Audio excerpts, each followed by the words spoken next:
better deal for American workers. Good afternoon, everyone. Before we get started, I'd like to hand it over to Stephen Miller, Senior Advisor to the President, to speak with you about the RAISE Act that the President endorsed this morning. And I know you guys will have lots of fun. Take it away, Stephen. Thank you. Great to be here today to talk with you about the President's new proposal for immigration reform. I'll just walk through the basics of it, and then we'll take some questions and hopefully be able to answer all of them. So this is the largest proposed reform to our immigration policy in half a century. The most important question when it comes to the U.S. immigration system is who gets a green card. A green card is the golden ticket of U.S. immigration. Every year we issue 1 million green cards to foreign nationals from all the countries of the world, but we do so without regard to whether that applicant has demonstrated the skill that can add to the U.S. economy, whether they can pay their own way or be reliant on welfare, or whether they'll displace or take a job from an American worker.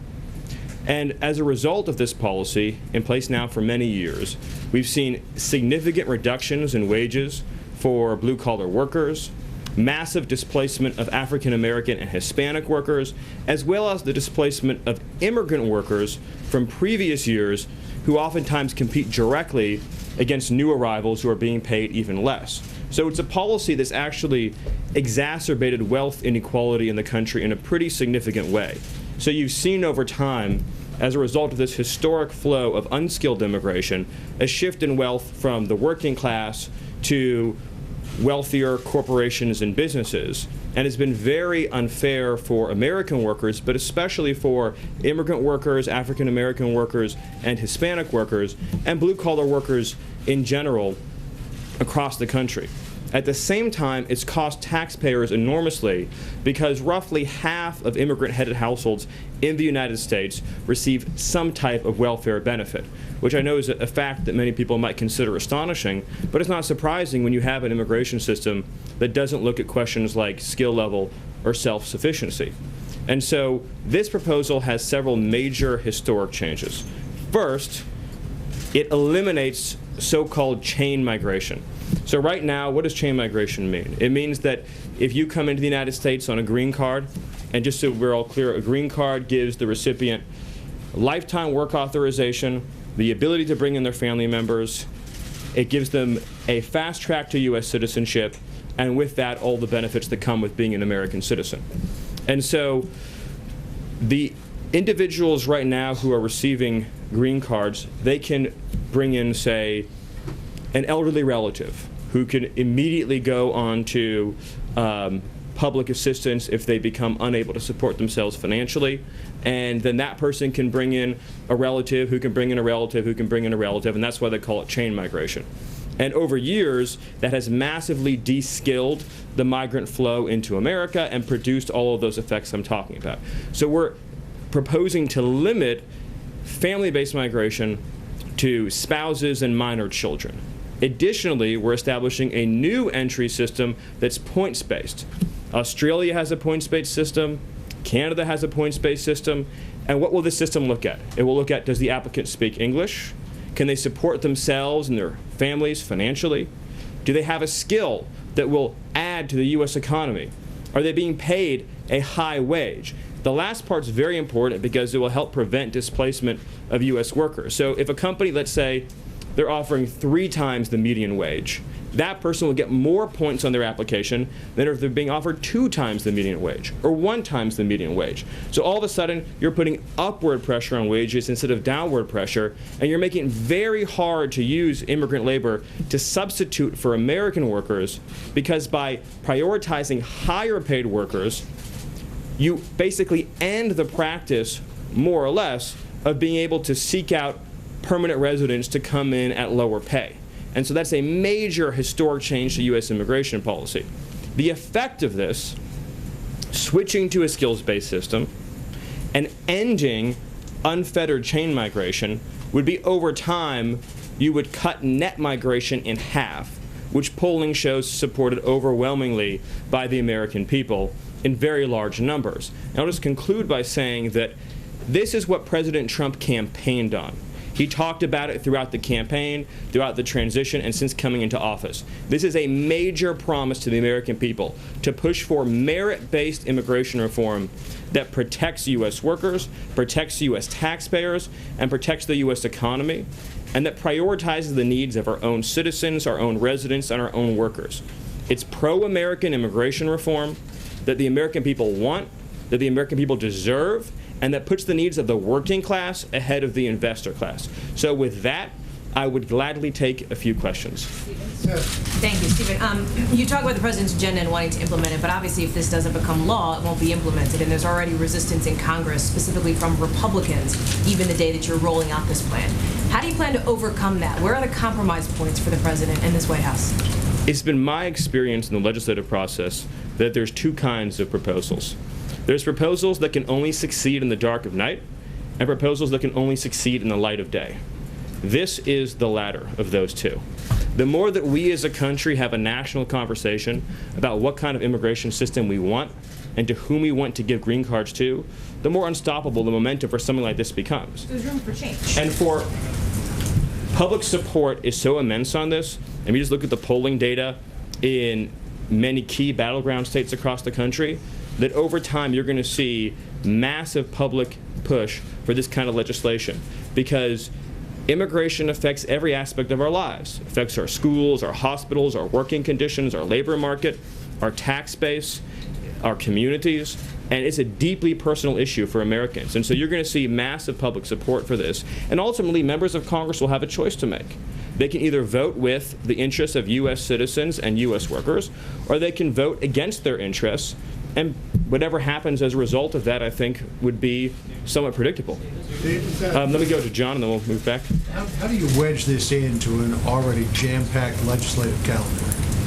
Well, ultimately, we're going to have conversations with Senate leadership and House leadership about the steps forward. But this is an issue that we campaigned on, the American people voted for by electing Donald J. Trump as their president, and that is of enormous importance to the American economy because, again, we're protecting blue-collar workers and we're bringing in workers who can add to the economy. And so I really think this is it's a really historic moment that happened today. Again, the biggest proposed change that would take place in 50 years at a time in which you have automation that is replacing a lot of jobs in the United States. You have American workers without high school diplomas who have very low participation rates in the labor force. And then you're bringing in workers to compete directly against the workers who are either losing their jobs to automation or who can't find work because there's not enough jobs for workers in our own country without education. And so particularly, I mean, go to an American city that has labor force problems, wherever that may be.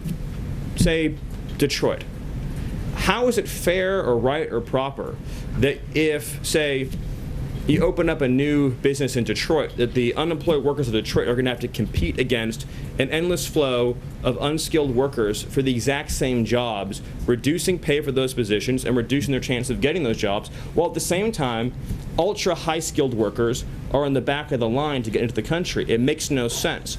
The numbers are too large, and the numbers of low-skilled workers in particular is a major detriment to U.S. workers. So I think the more we have this conversation publicly and ask America who ought to get a green card in this country, the more momentum there's going to be, the more support there's going to be. And our message to folks in Congress is, if you are serious about immigration reform, then ask yourselves what's in the best interest of Americans and American workers, and ultimately this has to be a part of that. Let's go to Glenn. Two quick questions. First of all, let's have some statistics. There have been a lot of studies out there that don't show a correlation between low-skilled immigration and the loss of jobs for native workers.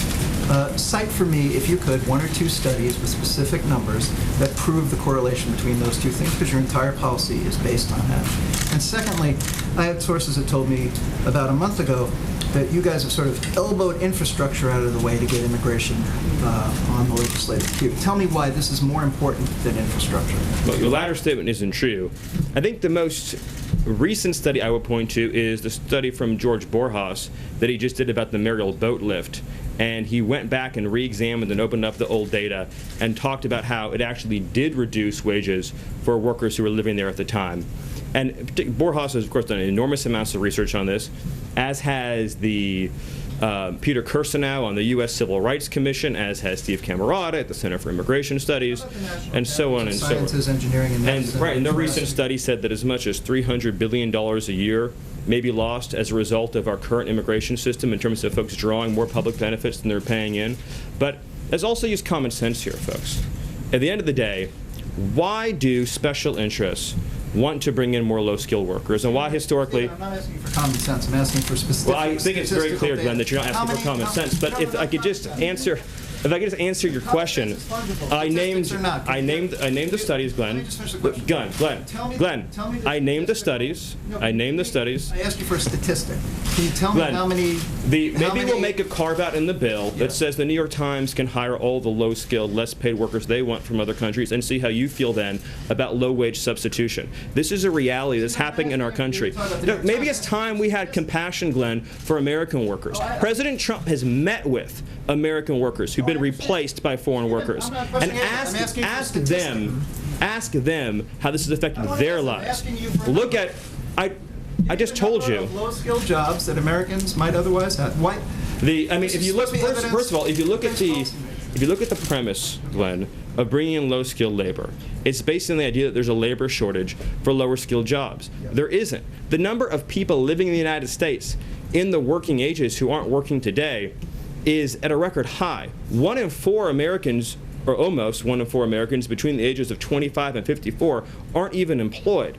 For African American workers, their labor force participation rate, who don't have a high school diploma, I guess African American males without a high school diploma, has plummeted some 40 percentage points since the mass wave of unskilled migration began. The reality is that if you just use common sense, and yes, I will use common sense, the reason why some companies want to bring in more unskilled labor is because they know that it drives down wages and reduces labor costs.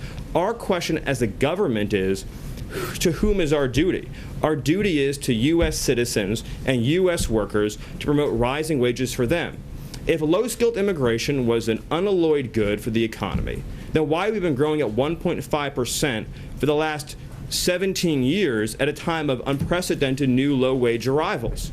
It's just the facts speak for themselves. At some point, we're accountable to reality. And on the other hand, like I said, you have ultra-high-skilled workers who are at the back of the line, which makes no sense in the year 2017. Neil, let me go to you. Now targeting African-American male. You just brought up the African-American male stats. Are you now targeting the black unemployment rate that is traditionally and historically higher than the average American? Is that what you're looking at? There's no doubt, and I'll go to Neil, but there's no doubt, and it's very, very sad and very unfair, that immigration policy, both legal and illegal, over the last several decades, has a deleterious impact on African American employment in general, and certainly African American males, and it's been quite tragic. And we as a country have to have a conversation about that. Neil? Okay, so thanks very much. So one of the arguments made against this bill is that large-scale immigration will increase the total number of jobs. Senator Graham, for example, said he wants more immigration to bring in more restaurant jobs, more resort jobs, bed cleaning jobs, and such like. Is it better for this country to have more jobs or higher wages and higher productivity for Americans? Well, I think at the end of the day, President Trump's been clear that he's a pro-high-wage president. He ran as a pro-high-wage candidate, and that's what this policy will accomplish. At the same time, to the point about economic growth, we're constantly told that unskilled immigration boosts the economy. But again, if you look at the last 17 years, we just know from reality that's not true. And if you look at wages, you can see the effects there. If you look at the labor force, you can see the effects there. And so again, we're ending unskilled chain migration, but we're also making sure that the great inventors of the world, the great scientists of the world, the people who have the next great piece of technology can come into the United States and compete in a competitive application process, a points-based system that makes sense in the year 2017. All right, let me go to you. Yes. 2 questions. One, you did personalize it with the New York Times, so normally this wouldn't be a question, but will the Trump organization stop bringing in foreign workers on visa programs to set an example for other businesses in the interim before this bill becomes law? Well, as you know, the only way to have immigration policy work is it has to be national, it has to be uniform. You can't have different rules and different procedures for different companies. This bill, of course, doesn't deal with guest workers and temporary non-immigrant visas, which is, I think, what you're asking about. and that's a separate thing. But the president was clear, if you go back and look at his debate on this during the primary, where he said, as a businessman, my responsibility is to operate my business according to the laws of the United States as they exist. He said, as president, my responsibility is to pass laws that make sure we have an immigration system that prioritizes American workers. He said that throughout the campaign, and he said it as a candidate, and he said it now. But just as a technical matter, you're talking about a different aspect of the immigration system. Today we're talking about the green card system, but it's a good question. Let me move on over there. My second question. No, just hold on a sec. Thank you, Stephen. Just to take the question in another direction, USA Today and others have shown that over the last 7 years there's been a negative flow of immigration across the southern border. And of course, unemployment is at perhaps a 10-year low right now. So will there be enough workers in the Southwest states if this policy were to go into effect? Well, yeah, so I think we're talking about different things, and I appreciate the question. Net migration overall has been at a record pace. You're talking, I think, just about some questions about net migration illegally across the southern border. Correct. We're talking today about green card policy. Every year we issue 1 million more green cards, and it just keeps adding on every year after year after year. And so the supply of foreign labor is at a record high. I think the foreign-born population right now is 45 million. I think there's 25 million foreign workers in the United States. All right, right there. Yep. Thank you, Stephen. 2 questions for you. First, does the Trump administration plan to defend the DACA program if Texas and 8 other states bring a lawsuit challenging it in court? Well, we are not going to make an announcement on that today because there is ongoing litigation, and DOJ and DHS are reviewing that. But I will say that whatever we do is going to prioritize the interests of American citizens and workers. Stephen, Zoe Daniel from Australian Broadcasting. You've talked about the Australian policy. Can you speak more specifically about what the administration likes and also how that extends into things like family sponsorship? You mentioned bringing in elderly relatives, for example, who might not be productive, yet in Australia adult children can sponsor their parents to immigrate. So which elements of the policy are you choosing that you might like to use? So we looked at the Australian system, the Canadian system. We took things we liked. We added things that made sense for America and where we are as a country right now.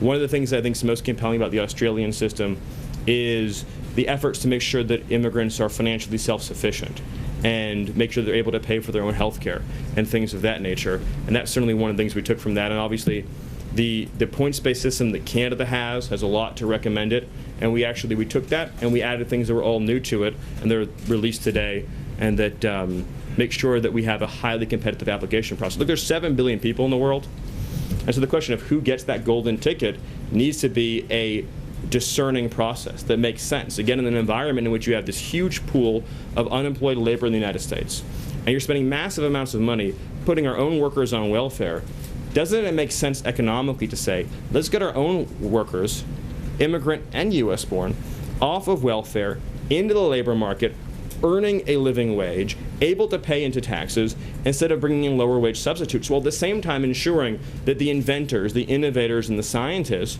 are able to come into our country and add to our economy and our GDP, but not as substitutes for Americans. NBC. Thank you so much.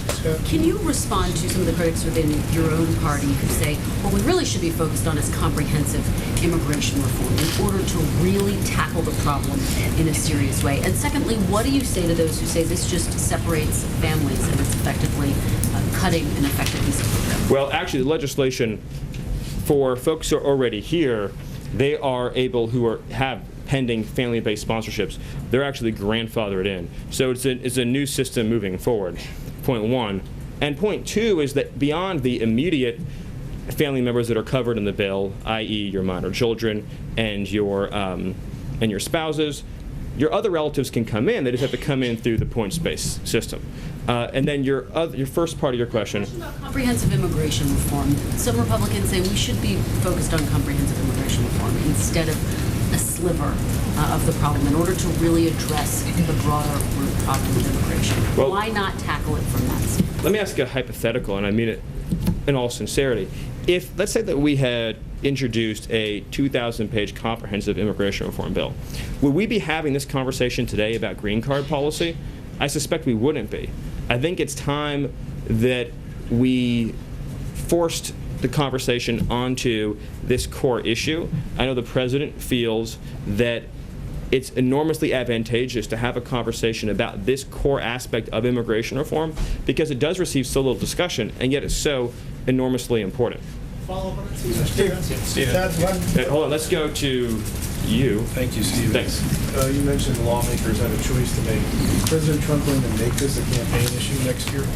Well, I mean, we're making it an issue, period, starting, well, he started the campaign when he was running, but as far as a real push for change, that begins in earnest, aggressively starting today. And I do think, I just work on the policy side, but I do think that voters across the country are going to demand these kinds of changes because, again, of the effects it has on their lives and their communities. And this is overwhelmingly popular. And I challenge any news organization here, do a poll, ask these questions. Do you think we should favor applicants to our country who speaks English? Yes or no? Do you think that we should make sure that workers who come into our country don't displace existing American workers? Do you think people who come into our country should receive welfare or be financially self-sufficient? Do you think we should prioritize people based on skill? Do you think that we should reduce overall net migration? Do you think we should have unlimited family chain migration? You ask any of these questions, look at the polls, look at the results you'll get in your own news organizations, and they'll be very clear. Two for you.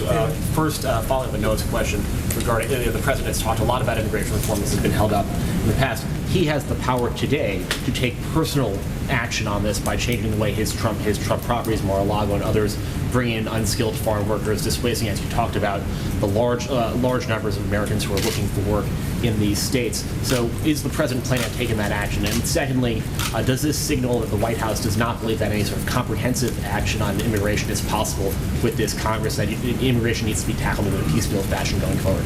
Well, again, just as a technical matter, you're talking about non-immigrant guest worker visas, and this legislation deals with green cards, i.e. permanent immigration. So they're two totally separate categories. But I'll just refer everyone here today back to the president's comments during the primary when this was raised in a debate, and he said, my job as a businessman is to follow the laws of the United States, and my job as president is to create an immigration system that works for American workers.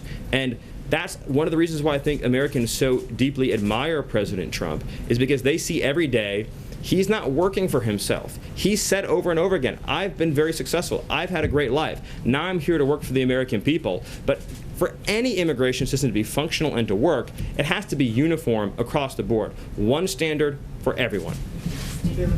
Say how close the president is to getting a nominee for DHS, and can you add, if this legislation is not moving by the end of the year, how much is it possible for you to do through executive action, if any? Well, I certainly think that on the administrative action front, you can tighten up and continue to tighten up enforcement on visa rules and standards, and I think that's certainly something that we'd be looking at doing.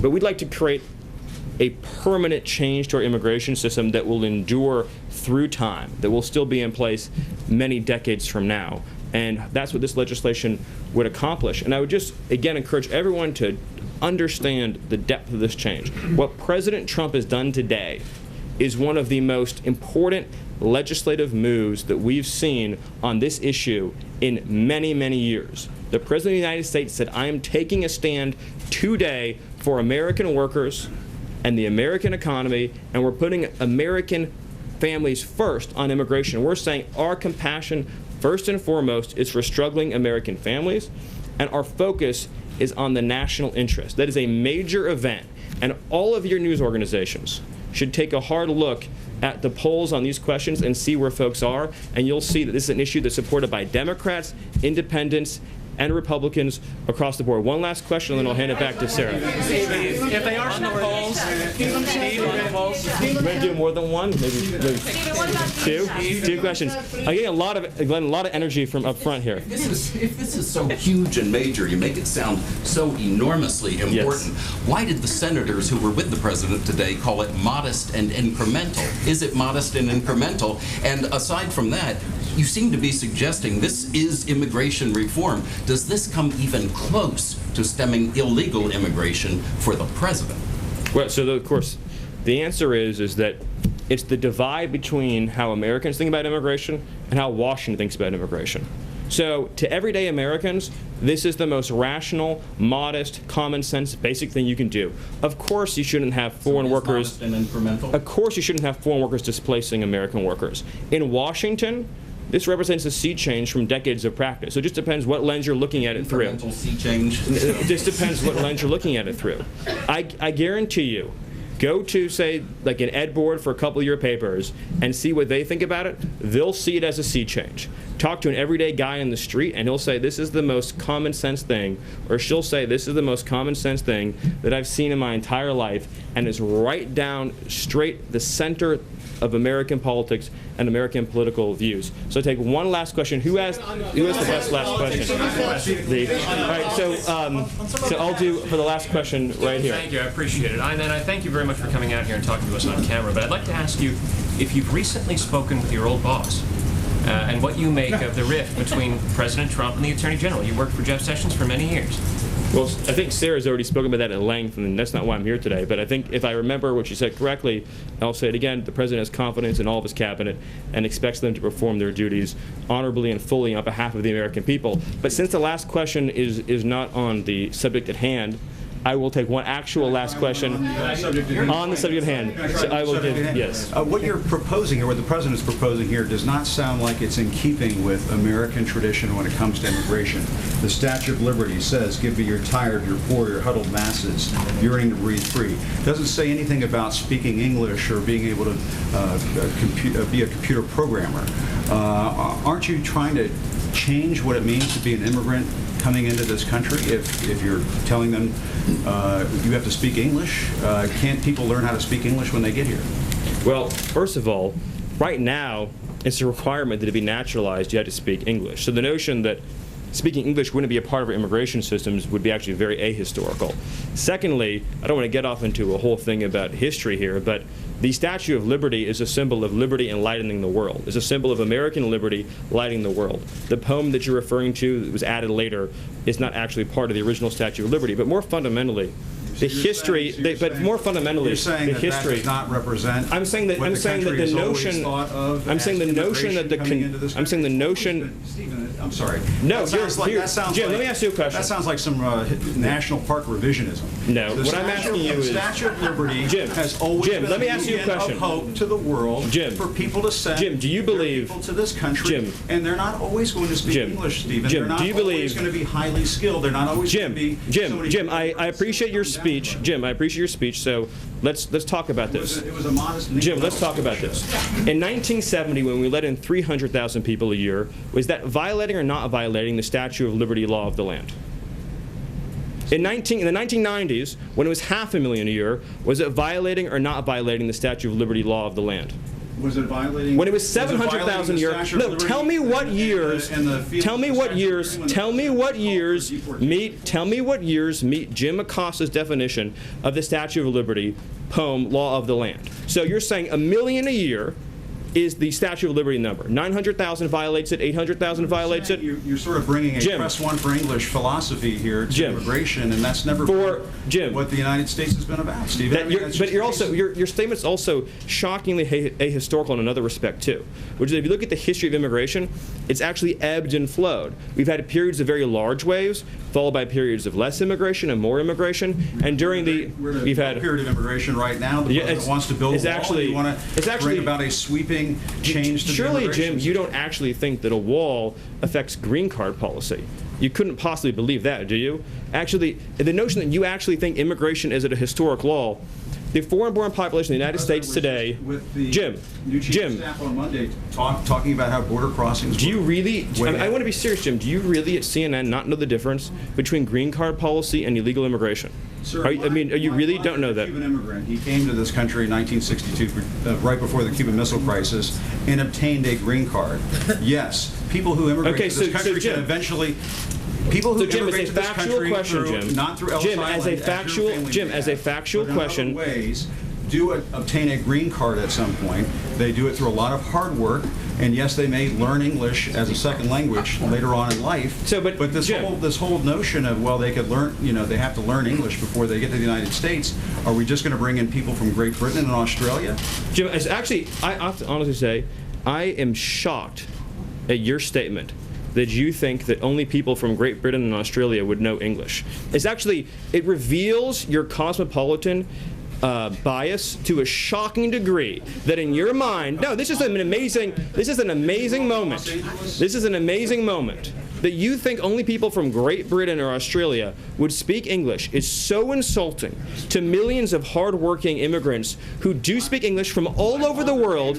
Jim, have you honestly never met an immigrant from another country who speaks English outside of Great Britain and Australia? Is that your personal experience? Of course, there are people who come. But that's not what you said, and it shows your cosmopolitan bias. And I just want to say, it sounds like you're trying to engineer the racial and ethnic flow of people into this country. Jim, that is one of the most outrageous, insulting, ignorant, and foolish things you've ever said. And for you, that's still a really the notion that you think that this is a racist bill is so wrong and so insulting. Jim, the reality is that the foreign-born population into our country has quadrupled since 1970. That's a fact. It's been mostly driven by green card policy. Now, this bill allows for immediate nuclear family members to come into the country, much as they would today, and then it adds an additional points-based system. The people who've been hurt the most, the people who've been hurt the most by the policy you're advocating are what policy am I advocating? Apparently just unfettered, uncontrolled migration. The people who've been hurt the most by the policy. What you're doing is for the people who've been hurt the most by the policy that you're. The people who've been hurt the most by the policy you're advocating are immigrant workers and minority workers and African American workers and Hispanic workers. Targeting the African American community. Now you brought it up again. You said you wanted to have a conversation and not target. Is it going to be a target? This is what we want to do. Using the African American community, are you going to target? I'm not trying to be funny. Right, and I know what you're saying. What you're saying is 100% correct. We want to help unemployed African Americans in this country and unemployed workers of all backgrounds get jobs. And insinuations like Jim made, trying to ascribe nefarious motives to a compassionate immigration measure designed to help newcomers and current arrivals alike, is wrong.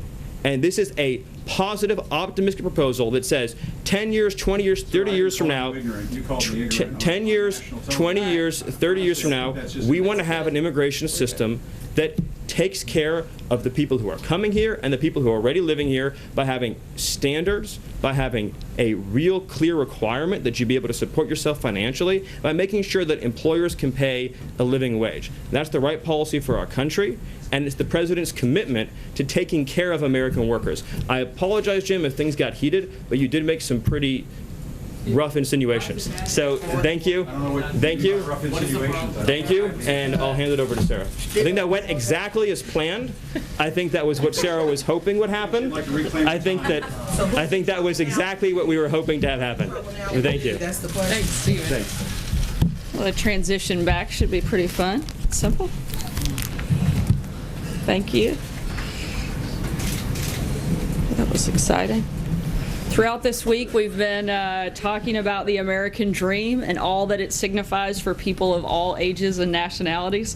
This morning, Counselor to the President Kellyanne Conway and Advisor to the President Ivanka Trump hosted a listening session with military spouses on the unique challenges they face in finding and maintaining employment to support their families. And yesterday, we hosted over 100 small businesses for a discussion on how they help to keep the American dream alive for millions of workers around the country. As I mentioned last week, I want to take time to recognize people from around the country that write in and ask the President questions. And today I wanted to read you a special letter to the President from someone who embodies the enterprising and ambitious spirit of America. Frank from Falls Church, Virginia wrote, "Dear Mr. President, it would be my honor to mow the White House lawn for some weekend for you. Even though I'm only 10, I'd like to show the nation what young people like me are ready for. I admire your business background and have started my own business. I've been mowing my neighbors' lawns for some time. Please see the attached flyer. Here's a list of what I have, and you're free to pick whatever you want: power mower, push mower, and weed whacker. I can bring extra fuel for the power mower and charged batteries for the weed whacker. Sincerely, Frank." Frank, I'm happy to report back to you that I just spoke with the President. He wanted me to be sure and tell you that you're doing a great job and keep working hard. He also asked me, we found out when we called to let you know that we would be reading this letter to wish you a happy birthday. I think Frank went from 10 to 11 in the time that we received and were able to respond to this letter. And he also wanted me to invite you to spend a morning here at the White House with the groundskeeper. The groundskeeper, we've talked to them, and they'd love to show you how the U.S. Park Service maintains the 18 acres of the White House complex, and he'd love to give you the opportunity to cut the grass in the Rose Garden.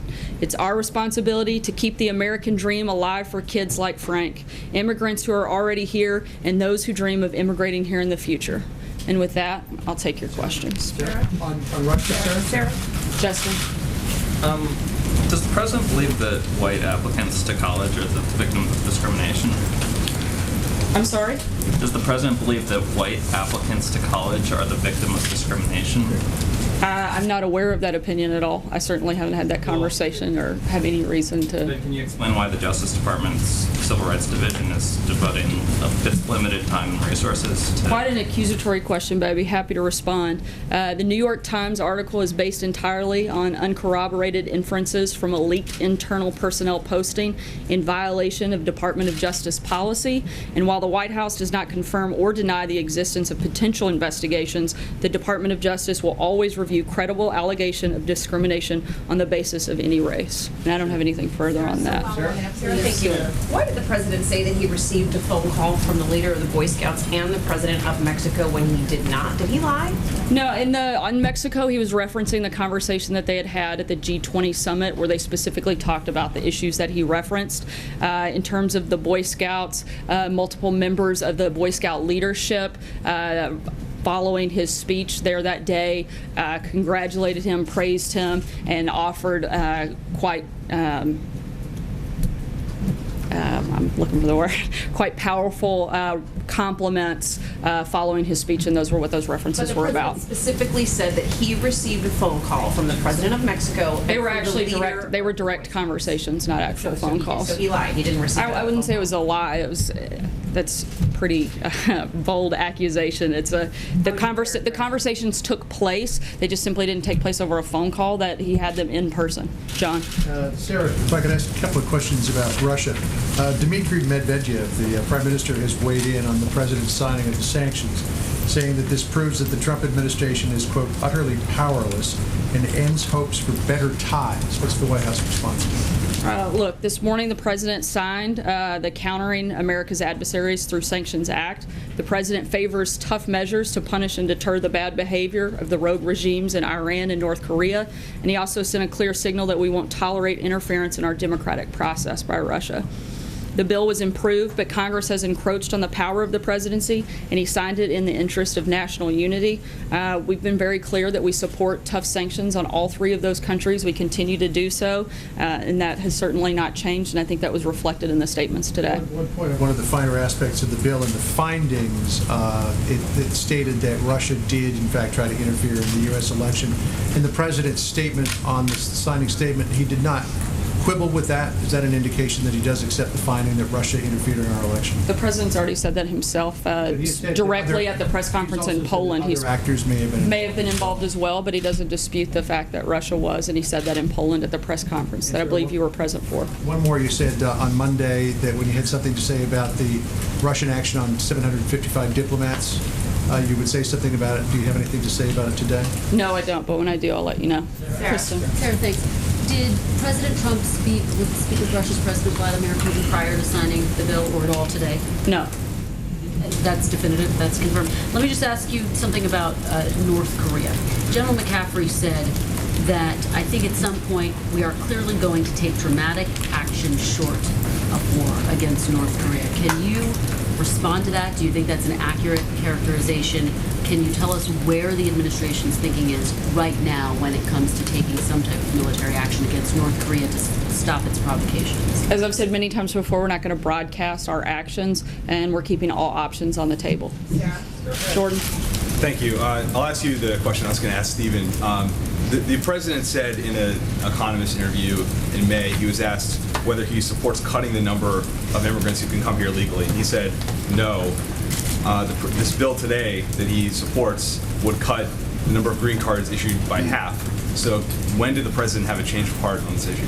I'd have to see the specific reference, but I know that the president has talked pretty frequently about merit-based immigration reform, not just on the campaign trail, but he's been talking about this for years, and I can't comment on a story I haven't seen specifically. Lead to the reduction of total green cards. So does he have a separate opinion about the number of green cards? I think Stephen spoke pretty extensively on that, and I don't have anything to add beyond that. John? Thanks a lot, Sarah. The president, in signing this sanctions bill today, issued a signing statement. And in that signing statement, he said that the bill is significantly flawed. He said that there are provisions in this bill that are clearly unconstitutional. Why would he sign this bill if he felt so strongly that this bill it inhibits his ability to act as the commander-in-chief and to carry out his duties as president?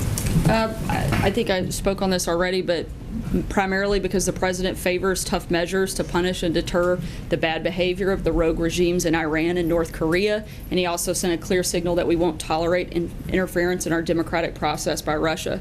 I also said that he signed it in the interest of national unity, and again in support of, there's no question that there isn't support for the principles of the bill. It's maybe just some of the process piece. Steve? I'm sorry. Does he also send a signal in signing this particular legislation that if another bill comes before his desk that he also finds significantly flawed and clearly unconstitutional, that he'd sign that legislation as well? I'm not going to speak about a hypothetical bill that we don't know and doesn't exist and whether or not the president's going to sign it. Steve? Clear up some confusion. There were almost simultaneously two signing statements that went out. They had slightly different language. Did you intend to send both out, or was There's that a actually mistake? one signing statement and one press statement, so that's the difference. One's more of a legal document that goes with the executive secretary, and the other one's a press document, so that's the difference. I wanted to bring up some unfinished business. When you were named press secretary, because there was so much focus on the other announcement that day, you only had a chance to talk about the job in one question. So I wanted to give you a chance to answer two questions that all of your predecessors have faced. The first one is, what is your overall approach to the job, especially in terms of balancing whether you're serving the president or serving the public? And secondly, do you see any circumstances where it's appropriate to lie from the podium? I'll take the second one first. Absolutely not. I don't think it's appropriate to lie from the podium or any other place. On the first question, I think that the balance, my job is to communicate the president's agenda, the president's message, and answer your questions on that as best that I can, as honestly as I can, and as transparent as I can possibly be at any given moment. Francesca. Thank you, Sarah. Following up on the question about the position, what exactly is Sean Spicer's role in this administration at this point, and how much longer do you expect him to stay on staff? And then something on the signing statement. As he said, I believe that was, a week or so ago.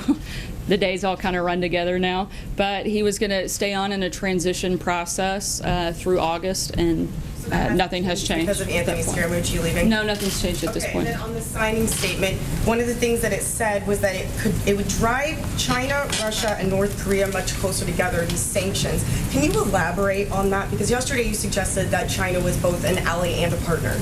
I don't have anything to comment beyond the signing statement itself. Alexis? Sarah, can I just follow up 2 questions on DHS? Should we expect that more in September when Congress comes back, a nomination, or is that possible soon? And the second question is, lots of lawmakers, Republicans on the Hill, and the business community have been concerned that the president won't stay focused on tax reform. This is something they really want him to talk about. And you've just introduced immigration. You've got healthcare still hanging. Is the president going to focus on all of those issues in the weeks ahead going into September, or is he really want to showcase just 1 or 2 things? As we've said many times before, we can walk and chew gum at the same time, and we can work on a multitude of issues at the same time. In terms of the DHS appointment, I don't have any personnel announcements at this time. John Gizzi? Yeah, thank you, Sarah. This morning, New Orleans Mayor Mitch Landrieu, president of the U.S. Conference of Mayors, took a shot at Tom Homan, the head of the Immigration and Customs Enforcement. On June the 28th, right from that podium, Mr. Holman said, and I quote, most law enforcement officials in cities work with us, but many don't in the largest cities, and that's where criminal aliens and criminal gangs flourish. End of quote. Mayor Landrieu this morning said he's wrong about that. That kind of rhetoric is not helpful, and he added that police officers keep the streets safe, irrespective of immigration status, and do so all the time. Your response to Mayor Landrieu and his charge against someone who is mentioned frequently to be the next Secretary of Homeland Security. Look, I think Tom has served our country well. He's been active in law enforcement, and I would certainly trust his opinion. A lot of confidence in him and his ability, having been in a multitude of different positions within law enforcement and been able to see it in a lot of different places, not just one location like the mayor. So I would certainly defer to Tom on this issue. Jim? So then you would you trust him more than you would Mayor Landrieu on that issue? I think that's pretty safe to say, Jim. Yes, Jeff Flake, in a Politico magazine article, said the president was he suggested the president was a carnival barker and had eroded conservatism. Is the president still thinking of helping to fund a $10 million challenge against Senator Flake? And does he have any response to Senator Flake's comments? I'm not sure about any potential funding of a campaign, but I think that Senator Flake would serve his constituents much better if he was less focused on writing a book and attacking the president and passing legislation. Alex. 2 American soldiers were killed today in Afghanistan. It's 9 on the year. Does the president know about this, and does he feel any sense of urgency to implement a new plan in the conflict there? Yeah, I can't comment on that at this time, but I'll certainly keep you posted. Trey. Thanks, Sarah. Did President Trump feel pressured into signing the Russia sanctions bill? No, as I've said, the president supports putting pressure on these 3 countries in particular, and so he supports the principle of it and wanted to take action in that course. Steve? Follow up. You were asked yesterday by Jared Rizzi whether the president would weigh in on this question of cost-sharing payments. Can you put this to bed? Will the administration continue making cost-sharing payments or not? The CSR payments are bailing out at this point a failed law that the president wants to repeal and replace. Since last year's campaign, the president has been clear that Obamacare is a failed law. He's working with his staff and his cabinet to consider the issues raised by the CSR payments, and without Congress fulfilling its promise to American voters and repealing and replacing Obamacare, insurers will continue to flee this failing system. We need real reform that actually lowers cost and provides more choice for Americans, and we'll keep you posted when we have a final announcement on that. Thanks so much, guys. The president called the White House a dump.